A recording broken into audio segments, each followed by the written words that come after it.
வணக்கம். நேற்று தான் நான் பத்திரிகையாளரும் ஊடகத்துறை நண்பர்களையும் சந்தித்தேன். இன்றைக்கு நான் உங்களை சந்திப்பேன் என்று எதிர்பார்க்கவே இல்லை. எதிர்பாராத சூழ்நிலை அவசரமாக சந்திக்க வேண்டிய ஒரு கட்டாயத்தால் உங்களை அழைத்திருக்கின்றேன். இது ஒரு முக்கியமான விஷயம் என்ற காரணத்தால் தான் அழைத்தேன்.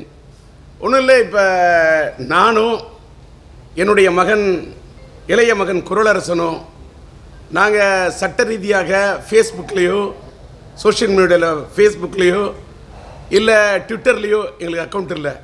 வெரிஃபைடு டிக்கு இருந்தால் மட்டும்தான், அது எந்த செலிபிரிட்டிக்கும் வெரிஃபைடாக டிக்கு இருக்கான்னு பார்த்தீங்கன்னா மட்டும்தான் அந்த அக்கௌண்ட்டில் வர்றது மட்டும்தான் அது ஆதாரபூர்வமான செய்தி என்பது உங்களுக்கு ஊடகத்திலே உங்களை போன்றவர்களுக்கு தெரியும்.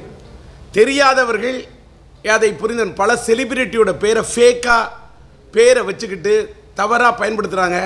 அந்த அடிப்படையில் என்னுடைய இளைய மகன் குறளரசனுடைய பேருக்கு களங்கம் ஏற்படுத்துகின்ற வகையிலே குர்ஆன் அரசன் என்று ஒரு ஃபேக்கான பேரை ஏற்படுத்தி கொண்டு ட்விட்டரில் ஒரு மேட்ரு, அதுவும் என் மகன் இளைய மகன் குறளரசன் அரசியலுக்கு அவருக்கு சம்மந்தமே இல்லை. பாவம், அவர் வளர்ந்து வரக்கூடிய ஒரு திரைப்பட கலைஞன்.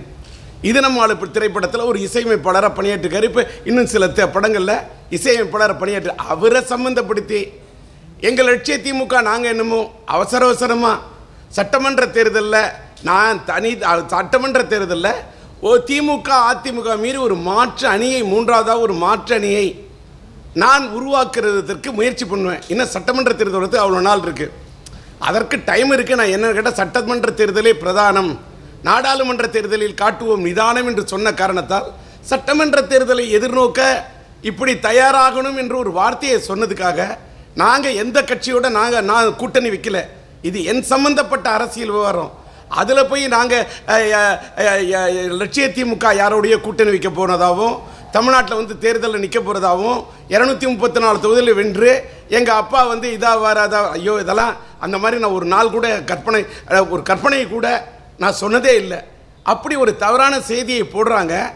அதை எடுத்து ஒரு ஃபேக்கான ஒரு அக்கௌண்ட்டில் ஒரு வெரிஃபைடு கிடையாது, டிக்கு கிடையாது, அப்படி உள்ள ஒரு செய்தி போட்டதை எடுத்து சில பேர் போடுறாங்கன்னு சொல்லும்போது நான் அந்த ஃபேக்கான அக்கௌண்ட் வச்சுருக்கவங்க மேலே இப்போ சட்ட ரீதியான நடவடிக்கை எடுக்க போகிறேன். காவல்துறையில் புகார் செய்வதோடு இல்லாமல் சைபர் கிரைமில் கொடுத்து இது நடவடிக்கை எடுக்க இருக்கிறேன். ஏன்னு கேட்டால் இது இன்றைக்கி வேறு எங்கேயும் பரவிவிடக்கூடாது. நான் உங்கள் மேலே மீடியாவில் நானும் ஊடகத்துறையை சார்ந்தவன், உங்கள் மேலே பெரிய மரியாதை வச்சுருக்கேன். இதை தவறாக யாரும் புரிந்து கொண்டு வேறு யாரும் போற்றக்கூடாது. யார் மேலும் எனக்கு எந்த விதமான உங்கள் மேலே எனக்கு வருத்தமோ ஆதங்கமோ கிடையாது. அதனால் அவசரமாக கூட்டி இதை நான் சொல்கிறேன். அவரும் நானும் சோஷியல் மீடியாவில் நாங்கள் ஃபேஸ்புக்லேயும் இல்லை, ட்விட்டர்லேயும் இல்லை, எங்களுக்கு வெரிஃபைடு டிக்கு அக்கௌண்ட்டு இல்லை. குறளரசன் எந்த ட்விட்டரும் பண்ணல. அவரில் இந்த சின்ன வயசில் அவர் மேலே அனாவசியமாக ஒரு களங்கத்தை கற்பிக்கிறாங்க. பல செலிபிரிட்டிக்கு இது ஒரு பெரிய ப்ராப்ளமாக இருக்குது. அதில் இன்றைக்கி என்னோடய மகனுக்கும் இப்படி ஒரு இது வரக்குள்ள அதை எங்களுடைய லட்சிய திராவிட முன்னேற்ற கழகத்தின் பெயரை பயன்படுத்தி அரசியலே இல்லாத அவருக்கு ஒரு அரசியல் சாயம் பூசுறது அவ்வளோ நல்லதாக இல்லை. ஆனால் இதை பார்க்கும்போது எனக்கு என்ன தோணுதுன்னா, நான் ஒரு மாற்றணியை உருவாக்குவேன் என்று சொன்னதையே தாங்கிக் கொள்ள முடியாத, ஜீரணிக்க முடியாமல் தான் சில பேர் இது பண்ணுறாங்க. இன்னும் சட்டசபை தேர்தல் வர்றதுக்கு இன்னும் எவ்வளவோ நாள் இருக்குது. முதல்ல நாடாளுமன்ற தேர்தல் முடியணும், அதுக்கே 1000 பிரச்சனைகள் இருக்குது. இதுக்கிடையில் இந்த மாதிரி பண்ணிட்டாங்க.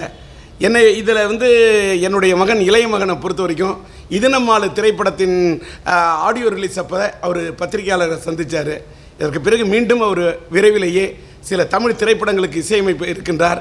அப்பொழுது நிச்சயமாக அவர் என் அருமை ஊடகத்துறை நண்பர்களையும் பத்திரிகை துறையாளர்களையும் அவர் சந்திப்பார் என்பதையும் இந்த நிகழ்ச்சியின் மூலம் உங்களுக்கு தெரிவித்துக் கொள்கிறேன்.